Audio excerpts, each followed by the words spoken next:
d'Alger le 1er novembre 2023.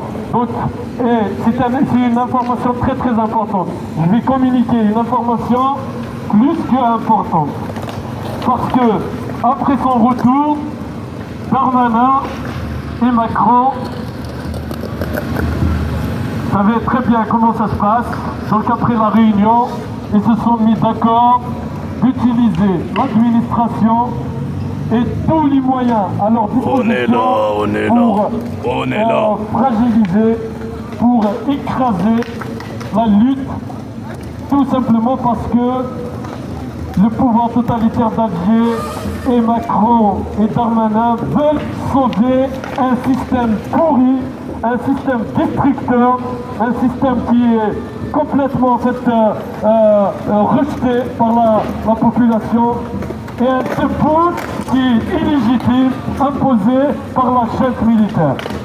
Donc, ils se sont mis d'accord de mettre en place une feuille de route qui est claire, c'est-à-dire commencer à harceler en fait les collectifs, harceler les militants et faire en fait du ciblage d'un certain nombre de militants pour les déstabiliser. Donc, moi le premier, vous savez très bien, j'ai reçu une convocation, je vais passer devant le juge le 22 décembre 2023, juste après le retour de Darmanin.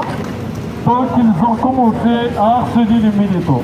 Ils n'ont pas compris une chose, que les militants n'ont pas peur et que les militants ne sont pas restés pendant presque 5 ans, bientôt 5 ans. Le 17 février 2024, on va signer la 5e année de lutte. Donc les gens qui essayent aujourd'hui, et je parle à Macron et Darmanin, qui dans leur tête aujourd'hui, ils vont arrêter notre révolution, ils vont aider un pouvoir totalitaire, criminel d'Alger à s'en sortir après une révolution qui l'a rejeté, après une révolution qui a des noms aussi de 5e mandat, non pas de Bouteflika, mais de Tepoul Mzoa. Donc aujourd'hui, ils essaient de mettre en place et d'exécuter une feuille de route écrite par Darmanin et la chef militaire Mohamed Bar, qui est un agent de renseignement et qui travaille main dans la main avec la préfecture de Paris et avec Darmanin pour mettre fin à notre révolution. Je vais expliquer en fait les raisons, parce que c'est important de savoir qu'est-ce qu'ils sont en train en fait de faire derrière et pourquoi, c'est quoi les objectifs. Parce que c'est ça la chose la plus importante. Eux, ils savent très bien que 2024, c'est la dernière ligne droite en fait de Hirak. C'est-à-dire le Hirak va se débarrasser de ce système totalitaire. Donc une année avant, c'est-à-dire le 20, parce que l'anniversaire en fait de la journée la plus triste d'aller en Algérie, c'est-à-dire la journée de la désignation d'une marionnette qui s'appelle Tepoul, c'est le 12-12. Les Algériens, quand ils parlent en fait de 12-12, en fait c'est un drame national. Une journée où on a placé au sommet de l'État un mythomane professionnel, un désaxé, complètement désaxé dans sa tête, qui s'appelle Tepoul, et qui était soutenu par les pays démocratiques qui sont là pour soutenir en fait toutes les dictatures du monde. Donc aujourd'hui, ils ont mis en place une stratégie qui est claire, c'est-à-dire une année avant le carnaval, c'est-à-dire le carnaval de la deuxième désignation, ou peut-être c'est le rêve, hein, parce que la révolution en 2024 va revenir et il va balayer ce système totalitaire. Hors de question de laisser l'Algérie entre les mains des voleurs, des prédateurs, des pilleurs et des ennemis du peuple. Hors de question de laisser l'Algérie entre les mains du d'une junte militaire criminelle et d'une police politique qui a broyé les droits, qui contrôle les juges, qui contrôle toutes les richesses d'Algérie et qui a vendu l'Algérie pour pérenniser un système pourri. Nous ne lâcherons pas. Elles peuvent nous poursuivre. Elles peuvent nous harceler comme ils avaient l'habitude de le faire. Elles peuvent nous attaquer comme ils avaient l'habitude de le faire aussi. Le 19 mars, vous vous rappelez, quand ils sont venus ici avec tous les agents du DRS pour perturber nos activités. Mais nous sommes restés fidèles à la révolution, nous sommes restés constants dans nos revendications, parce que nos revendications restent toujours les mêmes, même si aujourd'hui on voit de l'autre côté certains ne parlent plus d'une transition démocratique.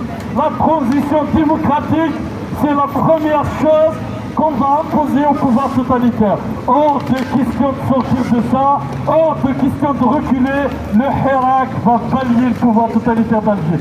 Et la dernière ligne droite, qui va signer la fin d'un pouvoir totalitaire, c'est 2024. Voilà, ils ont peur quand ils entendent ça. Vous savez, ils ont tellement peur parce que les gens, aujourd'hui en Algérie, ils sont dégoûtés. Ils ne peuvent plus voir ce nouveau pouvoir totalitaire. Les gens ne supportent plus parce qu'ils sont plongés dans la pauvreté. La plupart des familles n'arrivent plus à nourrir leurs enfants. À acheter en fait des affaires scolaires à leurs enfants. C'est ça la réalité de l'Algérie d'aujourd'hui. La réalité de l'Algérie d'aujourd'hui, Hersen Kadé est en prison parce que c'est un journaliste indépendant.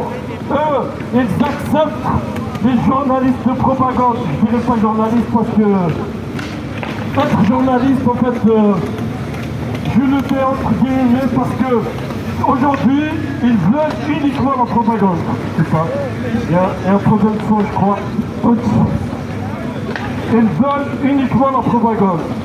C'est-à-dire les médias propagande, les journalistes propagande, les écrivains propagande, les artistes propagande, et propagande pour un régime totalitaire, et propagande pour une junte militaire. Et même pour la main avec Darmanin, le 1er novembre, ils ont accueilli Darmanin pour mettre en place une stratégie pour empêcher le peuple algérien d'accéder à la démocratie. Ça, c'est une réalité, et ça, cette réalité, c'est vrai que c'est amer, parce que Darmanin, qui est parti en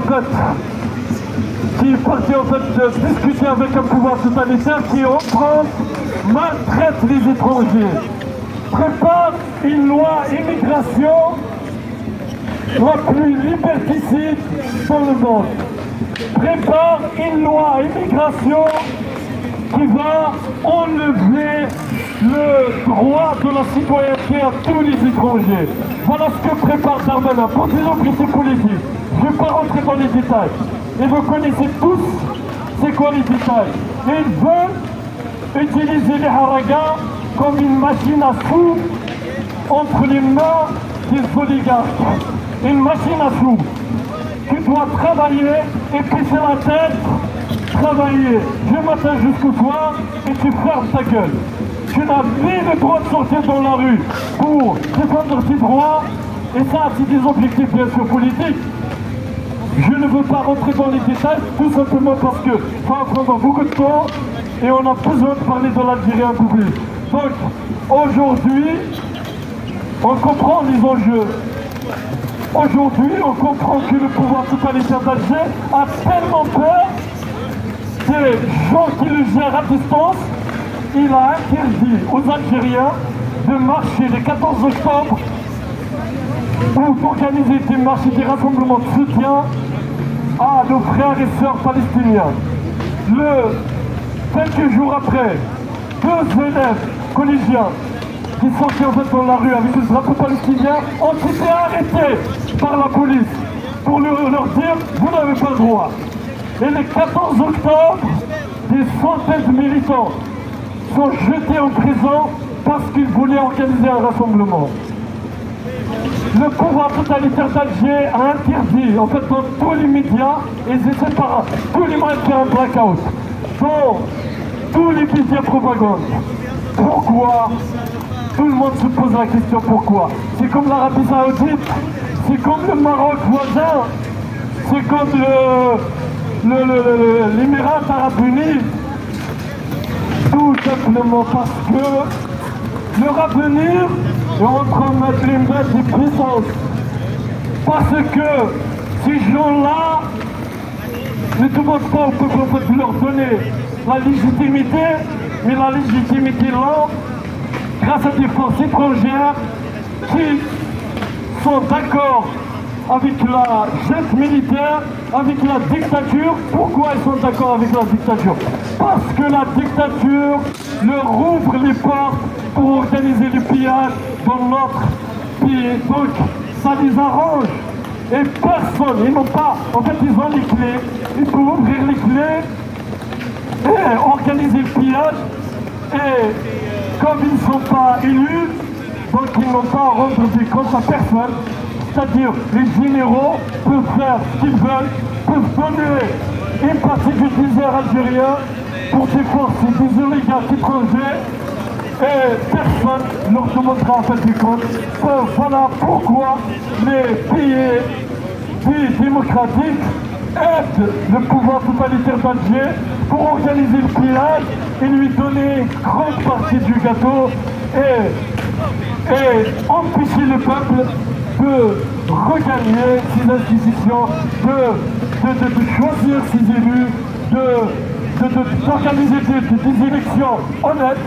Donc le pouvoir, ça ne l'arrange pas, et les partis et les pays en fait forts qui utilisent la force pour arracher leurs intérêts, qui utilisent la force pour placer... Vive Gaza, vive Palestine, vive l'Algérie. Par tous les moyens de bloquer tous les processus démocratiques. Et on voit l'Arabie Saoudite aujourd'hui. Vous voyez, l'Arabie Saoudite marche sur les pattes. L'Arabie maudite, l'Arabie maudite, pas saoudite. L'Arabie maudite. Ouais. L'Arabie maudite. Donc, ils marchent sur les pattes parce que si jamais ils prennent une position qui est contraire à la position des Américains, les Américains vont les pallier et le peuple, en fait, voilà, j'espère que le peuple se réveillera un jour pour pallier les Al-Saoud et compagnie. Et au Maroc, pareil, vous avez vu, après le séisme, ils nous ont montré, on a vu, vous avez tous vu le visage du Maroc, vrai Maroc, le Maroc profond. Quand les villages, en fait, des maisons construites, on dirait, franchement, c'est tellement catastrophique, sans aucune règle, sans aucune aide de l'État pour protéger en fait ses citoyens. Des citoyens abandonnés dans la pauvreté au Maroc ou en Algérie. Parce que le Makhzen, c'est encore pire. Le Makhzen, c'est le pillage, le Makhzen, c'est le vol, c'est la corruption, et la junte militaire, c'est les assassinats, c'est le pillage, c'est la corruption. Donc ils sont les deux pareils. Les deux sont là pour empêcher leur peuple à accéder à son droit d'avoir ses droits, à la démocratie, aux libertés individuelles et collectives. Donc aujourd'hui, dans tous les pays du monde, dans tous les pays du monde, nous aussi, nous avons besoin d'arracher la démocratie et une transition démocratique en Algérie, et on va aider les Marocains à se débarrasser de leur Makhzen et roi en 2023, on parle encore du roi. Donc, et pareil, les voisins tunisiens, donc ils ont besoin aussi de la démocratie. Et c'est cette démocratie qui va aider toutes les causes justes, parce que on ne peut pas aider une cause juste si on n'a pas la légitimité, parce que dans le camp d'en face, dans les pays forts, ils vont nous dire mais taisez-vous, vous n'avez pas le droit de hausser le ton parce que vous n'êtes pas légitime. Et il faut une légitimité pour parler devant les nations. Et il faut une légitimité pour parler devant les pays du monde. Et nous, en tant qu'humanistes, militants de gauche convaincus, nous voulons imposer la paix dans le monde. Et les gens qui nous imposent des armes militaires pour s'enrichir et pour courir la vie de tous les citoyens du monde avec des génocides à répétition, oui, ce qui se passe en Palestine, c'est un génocide contre un peuple civil qui n'a ni armes, ni rien.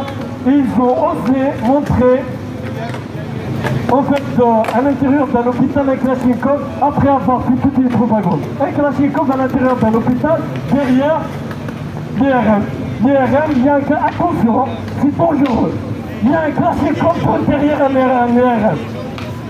C'est une honte ce qui se passe dans le monde, c'est une honte de laisser des enfants mourir, des enfants innocents mourir, et ne rien faire, et quelquefois en fait, penser sur les deux pieds, un pied dedans, on donne le soutien, un pied dedans, et aucune cohérence. Imposer la paix, on doit en fait ici un certain nombre de valeurs, parce que les valeurs, c'est pas tout le monde qui a des valeurs, c'est pas tout le monde qui a des valeurs humanistes. Quand on voit des enfants tués, des hôpitaux détruits, des écoles détruites, pour empêcher une chose, la vie sur un territoire que certains oligarques considèrent comme un endroit où il faut passer un corridor, en fait leur projet criminel pour que concurrencer la Chine dans la route de la soie et pour récupérer en fait les richesses et d'autres pour coloniser et pour récupérer un territoire. La cruauté, on l'a vu en direct, vous avez vu la cruauté quand des enfants étaient assassinés, quand certains essaient de justifier les crimes contre l'humanité et même justifier en disant attention, il y a des tunnels, il y a des villes, il y a des usines, à côté de l'hôpital et même au sous-sol. Donc ils ont inventé toutes les histoires pour justifier des crimes, je le dis bien, parce que là, ils sont en train de marceler, en fait, par leur convocation, je vais le dire, ils nous empêcheront, nous sommes des militants autonomes, personne ne nous empêchera de dire la vérité et de défendre en fait la paix dans le monde et l'humanisme doit revenir. Et c'est les gens qui aujourd'hui encouragent les crimes, les gens